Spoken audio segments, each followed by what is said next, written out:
Welcome to Pods with Posh and Paul, a podcast designed to inspire and challenge listeners through story, experience and insight. To face adversity, learn from suffering and discover how to embrace life with a heart filled with love and gratitude. We are so thrilled to have you journey with us and can't wait to share your stories. Join Sue O'Callaghan and Joanne Webb as we disrupt the theory that everyone has perfect lives. Hello to all of our listeners, whether you are here for the first time or returning to hear some more of our inspirational stories. Today's guest is introducing a highly topical issue that affects thousands of relationships, individuals, families and businesses around the world today, narcissism. She is an inner activist for emotional and spiritual growth, a trained counsellor and clinical hypnotherapist with over 30 years of experience. A victim of narcissistic abuse herself, she now uses her skills and personal experience to help victims not only heal from abuse and trauma, but also the core wounds and beliefs that keep victims stuck in repeating patterns of behaviour. She has authored 4 books on the topic of narcissistic abuse, recovery and rebirth, and written hundreds of inspirational articles. She also has a successful podcast, pandorasboxradio.com, addressing the healing journey, and recently launched a Coaching with Kaleah video series on YouTube.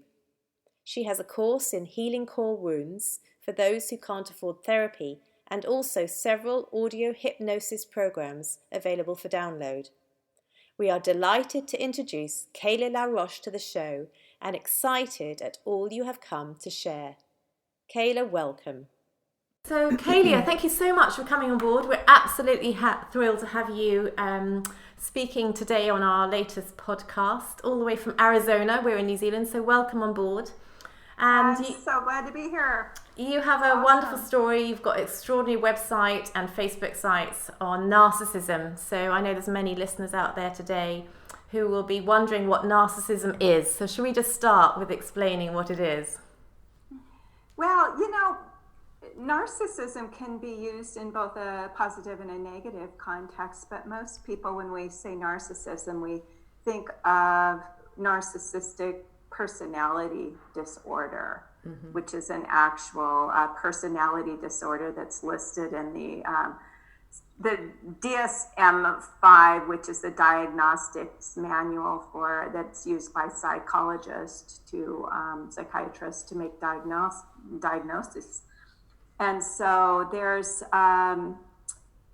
this personality disorder that's very, very destructive, not so much to the person that has it, but to the person that's around the person that has it. It comes with extreme lack of empathy for a person. There's a lot of control. There's a lot of manipulation. There is, just some real abuse and neglect that happens for somebody that has this personality disorder that we call narcissistic personality disorder. And we're looking at not necessarily just physical abuse, are we? No, actually, physical abuse isn't that common. Yeah. You see it definitely.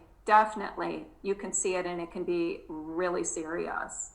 But it's an extreme form of psychological abuse. And I say extreme because it does an awful lot of damage, as you know. It does an awful lot of damage in people's lives. Mm-hmm.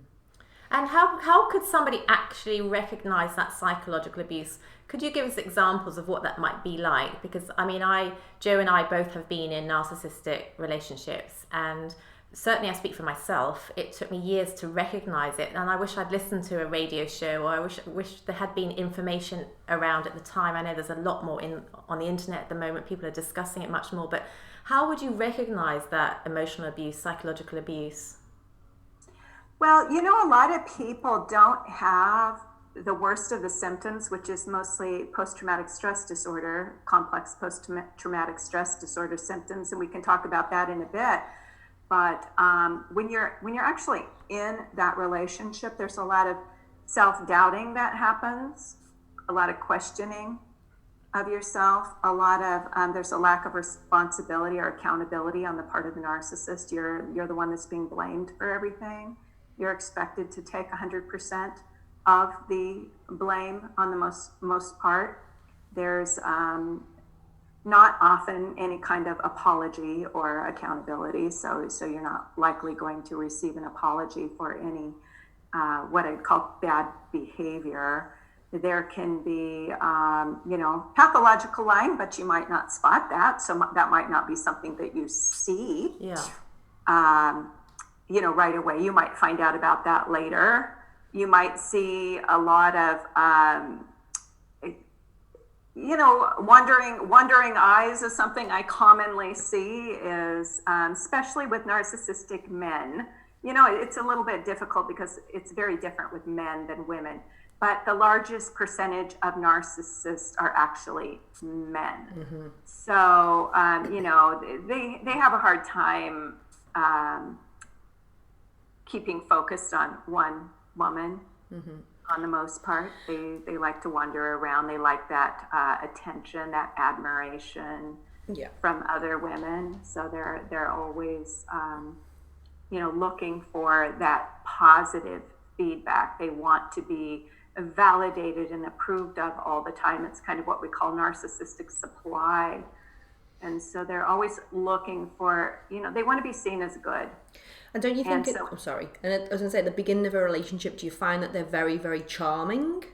Oh, very big. At the very beginning, yes. The very beginning. Let's say the first 3 to 4 months even. And it could even be shorter than that. Mm-hmm. Charming, charismatic. They do something we call love bombing. And this is very important. So I'm really glad that you brought it up because we're talking about the really early things to look for. And when you're first getting involved with somebody, they can be incredibly charming, incredibly charismatic. They can be very attentive. They can seem to be compassionate and empathetic. They can seem to be caring. Mm-hmm. They can seem to be very interested in you and even hyper focused on you. Yeah. They can really probe into your history and what you're all about, and seem very very interested in learning about you, and seem very sincere while they're collecting a bunch of information that can be used against you later. Yeah, I was about to say that. It's very, very, it's information gathering, isn't it? It's like they seem to be very, very attentive. They listen to your every word, and you feel really special because nobody's ever really listened to you like that before. Right. Nobody's made you feel so incredibly special so early on in a relationship, and you're pretty much swept off your feet by these people. Absolutely. It's usually, I've worked with so many women coming out of these relationships, and I hear commonly the same thing over and over and over again, which is, I've never felt that way with anyone before. It was like they were my soulmate. Mm-hmm. And so there's this connection that it's really not a true spiritual connection, but it can feel that way to people. Absolutely. In the beginning. It's interesting, isn't it? Because I mean, in my relationship, I felt at the beginning as though I was put onto a pedestal. And I remember the whole community saying, gosh, this man loves you so much, Sue. So that's almost a programming, isn't it? This man really loves me. Therefore, if there's a problem in the relationship later on, it's me because he really loves me. And that's being reinforced all the time. He really loves you, Sue. He really cares about you. He'll do anything for you. And then it's interesting also because that's quite confusing, because on one hand, you're believing that you're really loved. And on the other hand, there's a lack of empathy, isn't there, in narcissistic behavior? Absolutely. I think that's one of the main characteristics of narcissistic behavior, is lack of empathy. And the one thing I found as well is like they seemed like they wanted to do things for other people, but actually when you look at it, they were actually only ever doing it for themselves. It was to get inflated ego, to feel good, to get all of that accolade, going, oh my gosh, you're such a good person, da-da-da. And even when I drilled down, even like the love for the children and da-da-da, it actually was all very surface level. It was all about him, not about them. Right, absolutely. That's absolutely what I found to be true as well. So you've talked about, sorry. No, I was just going to say a lot of that image that they're portraying of themselves is for the accolades. It's for the narcissistic supply. And that is that lovely word that you use, which is so common, the narcissistic supply. Why is it, Kaleah, that they need that supply? What is it? Is it genetic? Is it childhood experiences? What causes them to need that supply? A lack of, narcissistic supply is a word that some psychologists will use to talk about the normal supplies that we need as infants and small children to develop a healthy psyche. So it's the attention from our parents, it's the admiration, it's the adoration, it's the things that we should be getting from our parents in those early formative years that make us feel special, that make us feel valuable, that make us feel like we're worthy human beings as little children. And we actually call that narcissistic supply, but then it becomes, it's used in adult narcissism to mean that because that need didn't get filled in early childhood, or it got filled, there's two different dynamics that happen in early childhood, and one of them is they're not getting those needs met in early childhood. And a lot of us, a lot of the victims of narcissistic abuse don't get those needs met either. Mm-hmm. So we just have different coping mechanisms. We don't go into the narcissistic side of things.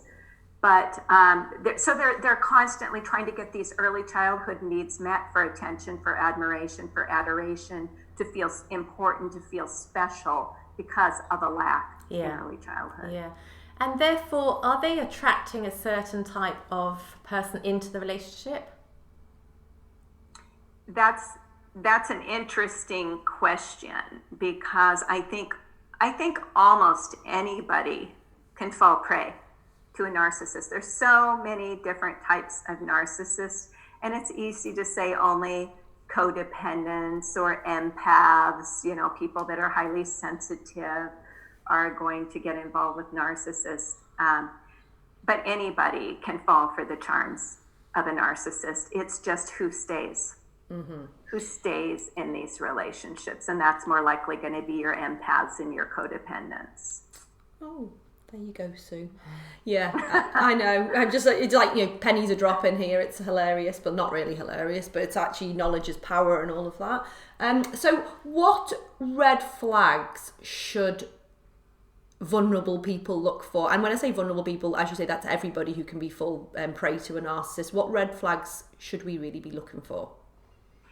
One thing that I really work with people that I think is the single most important thing, and it's not so much looking outside and looking at that person, but it's looking inside and looking at our own intuition. Mm-hmm. It's what are we feeling? So when we're feeling like something isn't quite right, that's something I hear really quite a lot from people. Something just wasn't right. Something didn't feel right. It looked really pretty on the outside, but it wasn't feeling right. There was something wrong. Something's missing. Something's not right. So one of the red flags is pay attention to your gut. Pay attention to your intuitive knowing, and learn how to trust that. Because this is solid information. Your intuition doesn't lie to you. Totally. Your gut doesn't lie to you. This is solid information that most of us that get involved in these relationships will give the power to that other person to tell us what's going on, instead of being able to trust ourselves and look at our own inner knowing and be able to say, wow, something's not right here. And actually that's hard, isn't it? Because you've got, again, conflicting information. You're hearing that you're loved, there's flowers being bought, all the charming behaviour still manifesting, and yet you're sensing, gosh, I feel he's having an affair, and then you feel guilty for what you're feeling, and then that attacks your low self-esteem, sense of confidence. But your words of advice there, I think, are really poignant, that actually listen to what your intuition is saying, and don't listen to the words you're actually hearing from the other person, or the manifesting flowers or whatever it is, or the dinner's out, but actually what is your core gut feeling saying? And it will be speaking truth. So really listen to it and train it, because the more you listen to it, the more truth will actually arise. Because I definitely, for myself as well, as you were saying that, I was like grimacing, because my core and my intuition screamed at me all the time, yet I chose to ignore it. And as a spiritual person who is an empath and who is highly sensitive, I now look back and can't believe I ever ignored my intuition. But we do, because we just want that charm and that attention and their adoration to be real, because at the end of the day, we're just here for love and connection. So when somebody gives you that, you truly want to believe it. But yeah, you're right, you've so got to trust your instincts. And you don't want to doubt somebody that you love, do you? You don't want to see the negative in somebody else. You want to believe that what they're saying is true. You actually don't want to think the relationship might be built on a wobbly foundation. You actually want to believe in that person. Yeah, you absolutely do. And I think we tend to, those of us that get involved with narcissists tend to take the blame, so to speak. We tend to blame ourselves or make it about us not doing something right, rather than seeing the deeper truth. And of course that gets fed back to us by that narcissistic person that loves to project what's going on onto us, blame us for doing what it is that they are doing.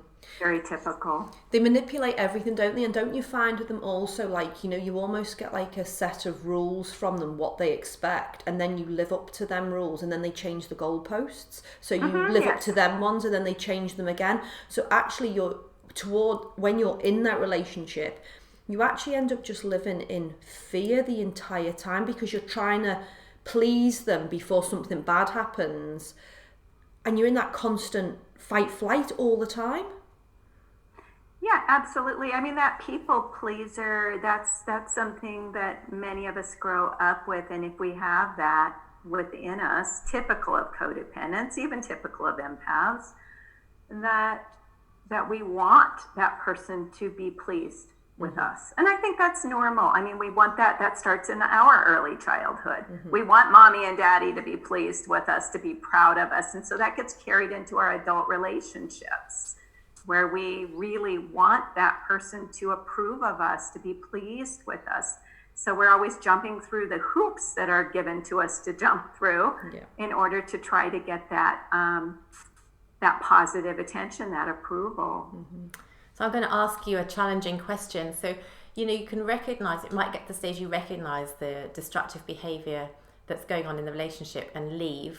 And that obviously takes a long period of time to come to that place, doesn't it? To have the courage to leave. But what would you say, what advice would you give to, say, mothers that have got young children and are trapped in a relationship where they haven't got financial independence or security to be able to leave, and they're in a vulnerable situation because they're going to have to stay for a period of time maybe, or they've made the decision that for the moment they're going to have to stay? How can you actually manage that relationship when you're in it? Because certain behaviors obviously escalate the narcissistic behavior. Is there a coping mechanism you can use? Is there a certain way you can respond or not respond to the narcissist? What would you say to that person that feels trapped and can't leave? It is a really challenging question, and I do run across this quite a lot, because trapped is a good word, and when you feel trapped, it's really hard to feel empowered. And when you have young children, there's a couple different options. One is, you can leave and be financially destitute, and what often happens to women that leave in these situations is because this father is a narcissist. He doesn't truly care about the children. Oftentimes, I'm not saying in every situation, but oftentimes it's like, well, okay, I'm going to punish all of you, and you're not going to get a red cent from me. And they'd have to pay a lot of court fees, and they don't have the money to try to get some kind of support, so they don't have a lot of choices. And women, oftentimes, they intuitively know this, so they feel like they can't leave. And the only recommendation that I can make in situations like this is for that woman to start building herself to the very best of her ability, to start working with her and to build her own sense of self-worth, and maybe find ways to stash money aside, maybe find ways to educate herself to become employable, and try to get as strong as she can, and to minimize the engagement to the best of her ability. And of course, that's not easy to do because, believe it or not, I know you know this, but narcissists are very tuned in, and they can tell when you're withdrawing or pulling away. And so it's a real fine balancing act to be able to, remain in that relationship minimally, where you're not engaging too much. They have to give up on the dream, in a sense, that he's going to change and he's going to be the person that she wants him to be, and just do her best to try to build her own self-esteem and build herself to where she can become self-sufficient. And maybe in the background find some therapeutic support so that absolutely. That's all amazing advice, but as you say, you've got to be super careful, haven't you, with a narcissist, because they know when you're withdrawing, and then when you do start withdrawing, even though you're kind of going on your own path to actually you're trying to empower yourself, you don't even realize you are withdrawing necessarily, but sometimes then the abuse, then that's when it really can escalate, can't it, because they're losing power over you. Yeah, absolutely. So we have to become actors ourselves in situations like that. We've got to become good actors and just pretend that everything is okay to the best of our ability. Yeah. So really, to strategically look at maybe a 1, 3 or 5 year plan ahead, that I can't leave at the moment, but I will do some education for myself. I'll set myself up in business, or I'll get some support at the same time, so there's somebody I can go to once a week to speak about what's happening, to offload it, to get some more support as to how to manage the situation you're in. But to surround yourself also with friends, because I think one other part of it is to feel isolated, isn't it? That your friends believe one thing about the relationship that you're in, you're feeling something else, and so you don't really want to describe what it's like because you think nobody will understand. And most people that haven't been in a narcissistic relationship obviously don't understand psychologically the trauma and the terror that you're in. But to surround yourself with people that really do love and care for you, so you feel the outside of the relationship who you really are. When I'm not with him or when I'm not with her, I can be happy, I am myself, I'm connected with who I really am. So to actually get a fair balance on life as well. Yeah, absolutely. Getting that spiritual and emotional support. A lot of people actually, that are in these relationships, some of them don't come from very good families. They don't have that family support. And I've heard stories of the families actually siding with the narcissist against them. That support really gets completely withdrawn. And they may not have a lot of friends. So if there's a way that they can maybe find support in the community, join a women's support group or a church or something, where they could start building a support system, that would be another really good thing to do. Yeah. So, Kaleah, obviously we've looked at your website and we've listened to a lot of your podcasts, and it's all amazing information, but can you tell us a bit of your story? Because obviously you've come from a background where you were in a history of narcissistic relationships and now you're not. So maybe you could tell us a little bit how you recovered and how you're no longer attracting narcissists, shall we say? Well, okay, I'm going to start where I am, and then I'm going to go back. Okay. And that is, I'm not necessarily no longer attracting narcissists. I just learned how to say no to them. Because narcissists are still attracted to strong, beautiful, light people. And that's not going to change. It's just how far in are we going to go? So, I think this idea that once we get strong and healed, that we're no longer going to attract narcissists isn't necessarily true. And going back to my beginning, I grew up in, your typical emotionally repressed family system that, had a lot of narcissism in that family system. So So I was emotionally a sensitive child. I was an empath and very sensitive. And I did not cope very well in that family system at all. I did not have the support I needed. I developed anorexia, bulimia, had all kinds of issues. And as I grew up and became an adult, I wasn't used to having that attention. I was the invisible child. So I did not have attention in my family. I did not have a lot of attention. So when men started to pay attention to me, I soaked it up like a sponge. And guess who's likely to really pay attention to you? Yeah. And so I got into patterns of attracting narcissists, and I didn't really understand it fully until I had my first serious relationship with a narcissist that lasted 3 years. And in that relationship, I was once again starting to starve on an emotional level. I wasn't getting what I needed. I wasn't getting that emotional connection. And when I tried to speak about it, I tried to talk about it, I was shamed and shut down and told that there was something wrong with me. And I had these core wounds that developed, what I call core wounds, and I do a lot of core wound work with people. So I had these core wounds that basically said, there's something wrong with you. Who you are is not enough, and it's all your fault.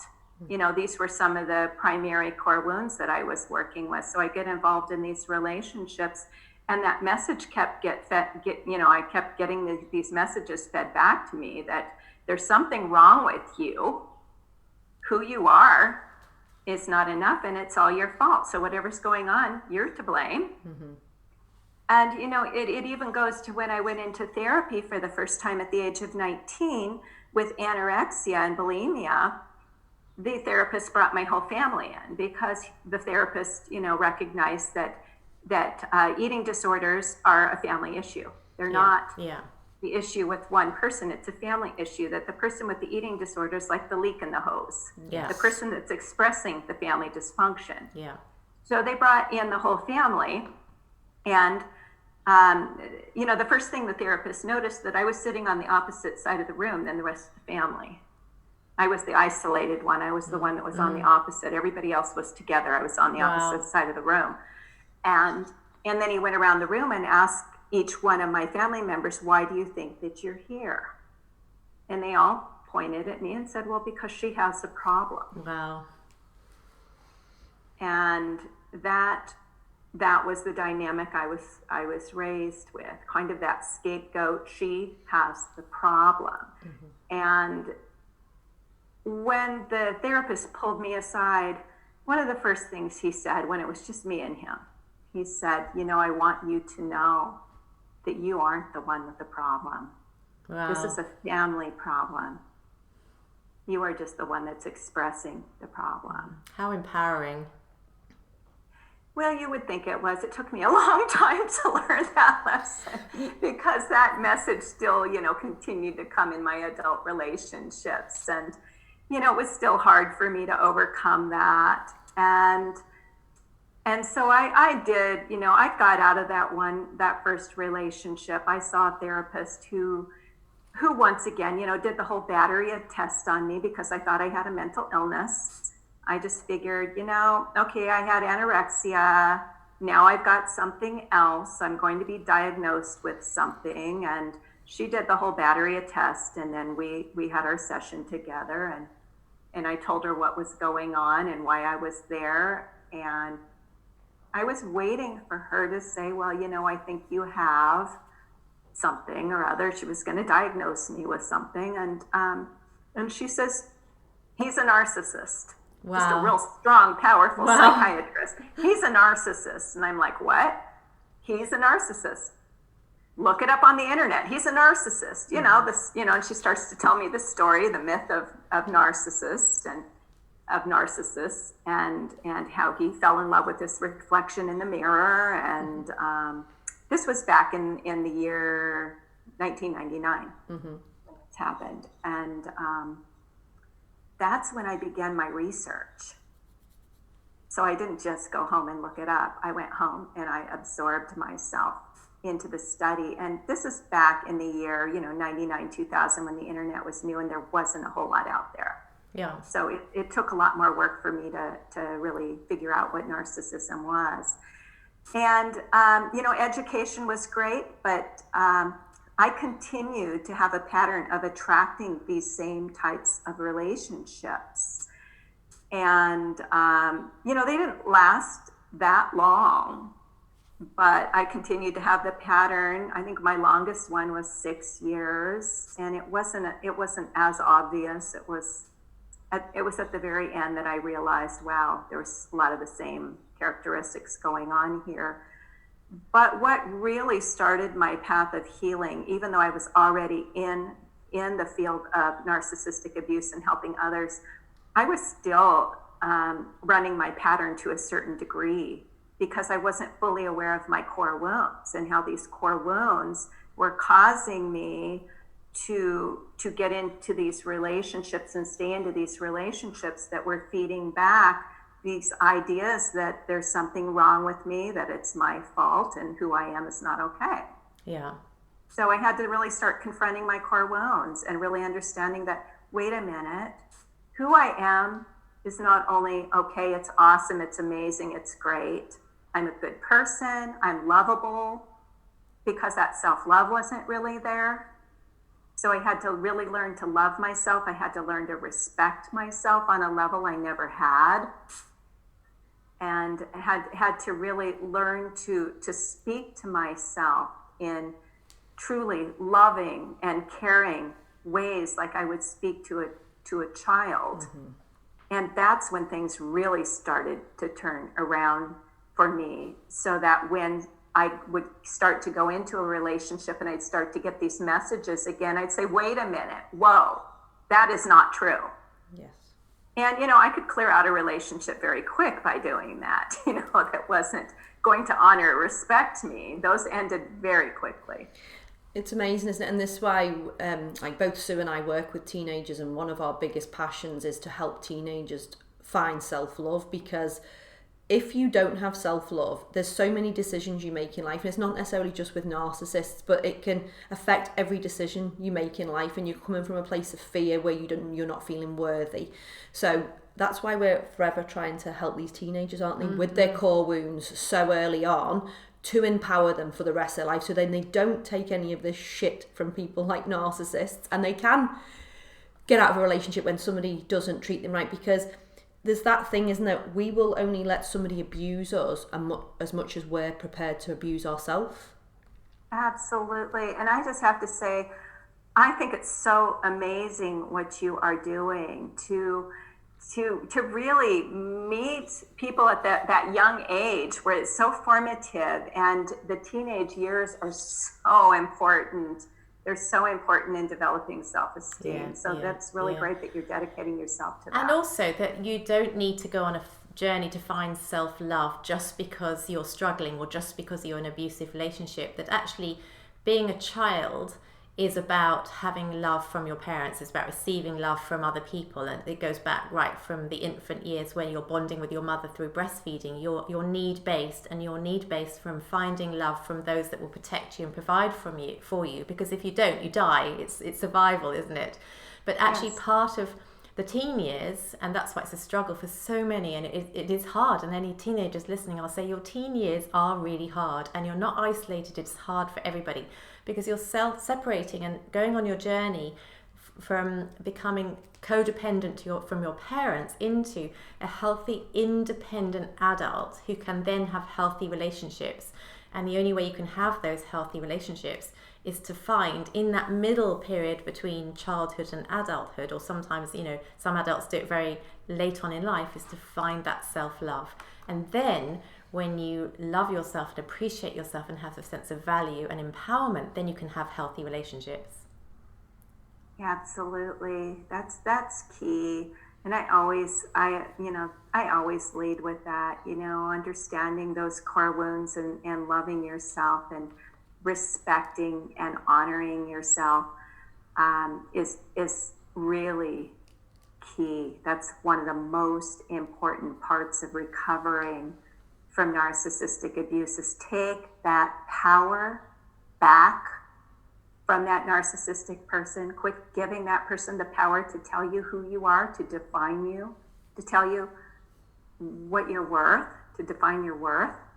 Because there's a devaluing that happens, a discarding that happens that basically says you're not worth anything. Yeah. You have no worth. Yeah. And nobody gets to tell us that. Nobody gets to tell us that we have no worth. And we have to take our power back from people that would give us that message in any way, and start giving ourselves the right messages. And there's that some we really are worthy. There's some really good support groups as well, aren't there now, Kaleah, in the way that there probably weren't when you were struggling to find your way and find truth. Because I think, I've joined several narcissistic Facebook groups that are supportive groups, and I blog on some, and I listen to what people write. And it's amazing because some people can just put on there, would you say that your narcissist does this, or do you think that you feel that? And then there's all the support to say, gosh, you hit the nail on the head, that's exactly what I'm feeling, and I found this useful, and I found this didn't work. There's amazing support out there, isn't there? Can you tell us a bit more about what you're doing? Because you have a Facebook group, don't you? Yes, I have a Facebook group, and we're actually just starting to do workshops in the group, which we haven't done before, as a way of directing it a little bit more. That's exciting. To give a little bit more direction and education, because in my experience, there's a lot of groups out there, but the groups are narcissist focused. And I don't believe that we receive a lot of healing by being narcissist focused. We have to be self-focused. And so people, when they come into the groups at first, their most of their activity is going to be in their first few months of being online in these groups. And it's going to be a lot of discharging of anger. I mean, this is typical of their anger and, their disappointment and everything that they're feeling. They have a place to express the feelings, but it's usually narcissist focused. He did this, he did that. And I have to say, I think that's normal in the beginning. And I tell people that's normal in the beginning to be focused on the narcissist, to learn everything you can about it so that you can understand exactly what happened. But if you're really going to have healing and recovery, you've got to start focusing within. You've got to start looking at your core wounds. You have to start looking at what has hooked you in and what hooks you back, because there's a lot of people that go back in. Yeah. After they extract themselves, they go back in because they get love bombed again, or the narcissist says or does the right things. We have to understand what our weaknesses are. What's our hook? What causes us to go back? And so that's about self-examination. We can't just go on emotion. We have to be able to take that step back and self-examine. And I'd like to see my support group. There's a lot of them out there. But I'd like to see my support group get more focused on looking within, instead of everything being about what the narcissist is or who the narcissist is. Can you tell us what that support group is called, Kaleah? Mine is called NarcissismFree, which is the same as my my website. And it is a secret group, so you're not going to find it. You have to contact me, which you can do through my website, NarcissismFree.com, to be added to the group. We keep it secret just for privacy. Wonderful. And can you also tell us, what Joe and I absolutely love about you is that for those people that can't afford therapeutic support, you have some teachings, don't you, that are available from your website for those people that can't afford to pay. So can you just tell us about those as well? Well, I've got tons of articles. I've been writing articles for a very, very long time. So there's a whole catalog of articles that are teaching articles, that are educational articles. And I have some, I'm also a clinical hypnotherapist. So I have designed a few audio hypnosis programs that people can download and use to help with PTSD symptoms, or what I call cutting the psychic cord, because a lot of us are very corded or psychically bonded to the narcissist. So, I have some methods to help people to get unhooked in that way that are very effective, and just some self-worth. I have some self-worth audios and things like that. Those are, I've got my Pandora's Box radio podcast, and now my Coaching with Kaleah video program. So I've got a lot of free resources as well as my coaching and my counseling. It's amazing what you do, and you've dedicated all of this time, right from 1999, 2000, and you're still helping people, and your knowledge is just outstanding. So it's just, I just think the tips that you've given as well, and I just think, if we can empower people to find self-love, if we can empower people to have self-care where they're filling up their own cup, so they're not going out searching for that thing that they're not empty, so they're not searching for somebody else to fill them up. And then when they do find a relationship, it's equal. It's, they're just two partners coming together to make the best of a situation rather than being codependent. I just think all your information you provide is amazing. Thank you. Thank you so much. Kaleah, before we close, is there one thing you'd like to say to listeners who are listening to this recording, this podcast, before you go? Well, absolutely. That healing is absolutely possible for you, that you can heal from this and you can move forward in your life and become your absolute best self, to find the courage to look within, because there's so much beauty there. There's so much magnificence there within you. And never let anybody tell you anything different. There's so much available to help you, to support you now out there. And, use that support to get together with other people that are recovering and see yourself really stepping into who you really are, your true, authentic self. Kaleah, you're an incredible gift to all of us, and I just want to personally thank you, and from Joe as well, to say that you can only help other people because you've gone on your journey yourself. So we honour the journey that you've been on, and thank you so much for doing your work so that you can support us, teach us, and encourage us on the path that we're on. Thank you so much for joining us today. Oh, and thank you. It's been wonderful. If you would like to learn more about anything you've heard on today's show, please go and check out Kaleah's website, NarcissismFree.com. Thanks so much for being with us today. For us to inspire others to live their magnificently imperfect life, please subscribe and leave us a 5-star review on iTunes or on your podcast app. You can also follow us on Instagram and Facebook at Pods with Posh and Pool. We can't wait for you to join us on our next episode. Love, light and peace.